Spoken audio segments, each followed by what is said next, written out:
Well, we are in the final stretch of the 2024 presidential campaign, a uniquely intense political campaign. And in the final days and weeks and hours, I want to recommend that you go to your nearest bookstore and purchase Kamala Harris's memoir, The Truths We Hold, An American Journey. This was published 5 years ago in 2019. I had purchased it at that time, and I read this whole book in 2019, 5 years ago, which made me jump on the Kamala Harris's presidential bandwagon long before Joe Biden chose Kamala Harris to be his vice presidential nominee. I strongly recommend to all those out there who are still saying, I don't know her, I don't know her values, I don't understand her, where's she coming from? This will tell you. So I strongly recommend it. I'll read from the back of the book here. The Truths We Hold, Kamala Harris reckons with the big challenges we face together.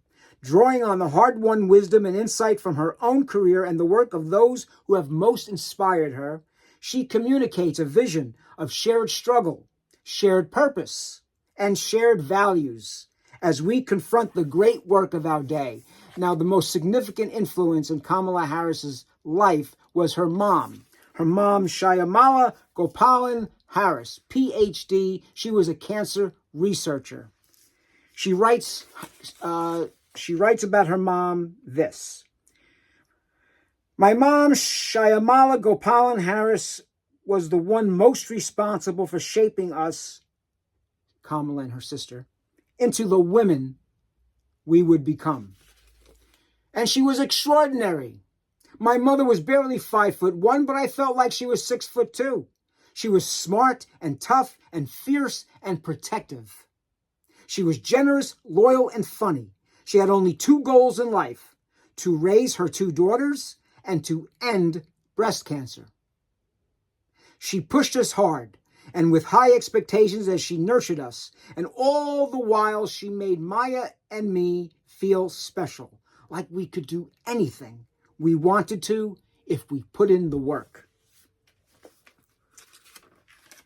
Then she shares what happened when her mom broke the news of her cancer diagnosis. My mother took a deep breath and reached out to us, both Maya and I, across the table. Quote, I've been diagnosed with colon cancer, she said. Cancer. My mother. Please, no. I know that many of you can relate to the emotions I felt in that moment.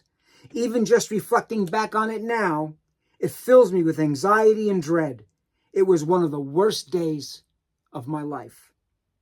And the hard truth of life is that every one of us will go through an experience like this sooner or later, whether it is coming to terms with a loved one's mortal illness or experiencing our own. As my mother herself understood so well from a lifetime of looking at cancer cells under the microscope, no matter who we are or where we are from, our bodies are essentially the same. They work the same way, and they break down the same way too. No one gets a pass. At some point, nearly all of us will face a prognosis that requires profound interaction with the healthcare system. So much comes with this realization: pain, worry, depression, fear. Kamala has experienced all the same emotions and problems and turmoils that most of us have experienced. That is why she can relate to all of us. All of us. I recommend strongly that you go out and check out this book, because we're in the final weeks, and if you're undecided, or if you say you don't understand her or know her values, get the truth. Get the truth straight from her own heart, her own thoughts, her own mind. Check it out.